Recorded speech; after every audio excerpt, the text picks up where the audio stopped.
Группа туристов из Коми во главе с опытным путешественником Сергеем Семяшкиным отправилась в экспедицию к горе мертвецов, больше известную как перевал Дятлова. Впереди 400 километров на снегоходах. Маршрут разработали и просчитали еще в прошлом году и приурочили аккурат к годовщине со дня трагедии. В ночь с 1 на 2 февраля 1959-го на перевале погибла группа туристов. Александра Головина повторить маршрут дятловцев не решилась, но узнала некоторые подробности этой странной истории. Эти фото – немногие свидетельства отправки наших в экспедицию к перевалу Дятлова. В 5 утра счастливые туристы во главе с Сергеем Семяшкиным. Сейчас они наверняка у цели. Правда, пока это только предположение. Путешественники вне зоны доступа. Впрочем, все это временно. Вернуться планировали к концу недели. Сам Семяшкин не раз был в тех местах. В 2010-м даже реконструировал дятловские события на месте.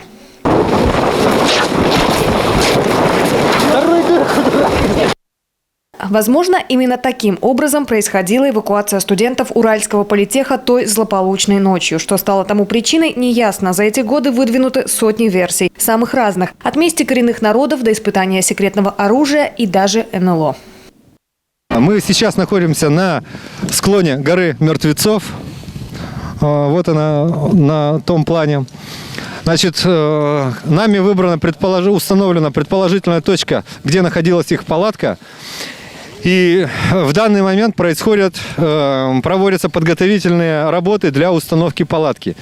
В январе 1959-го 9 опытных туристов под руководством Игоря Дятлова отправились в двухнедельный лыжный поход высшей категории сложности по Северному Уралу. 2 февраля они погибли, их палатку нашли спустя 3 недели. Вердикт советских прокуроров оказался расплывчатым. Виной всему стихийная сила, преодолеть которую люди были не в состоянии.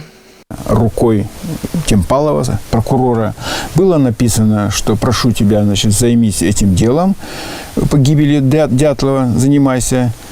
И дата 15 февраля. Знаете, а 15 февраля они еще должны быть в походе, никто их ни сном, ни духом не искал. Вот. То есть бумага подтверждает, что уже знали, что группа погибла 15 февраля, а искать начали только в 20-х числах. Множество домыслов породила и нестыковка дат в уголовном деле и служебной переписке силовиков тех лет. И только в прошлом году Генпрокуратура назвала причину гибели группы – это сход снежной лавины. Из-за снега и плохой видимости молодые люди не смогли найти свою палатку после того, как покинули ее. Опасения наших туристов в этот раз тоже были связаны с погодными условиями. Оттепель может сказаться на состоянии льда на реках. На точку наши земляки отправились исключительно с практическими задачами – проложить маршрут из Коми. Сейчас официальный путь на перевал Дятлова открыт только со стороны Свердловской области. Так что ждем наших туристов со свежими впечатлениями и хорошими новостями. Александра Головина, телеканал Юрган.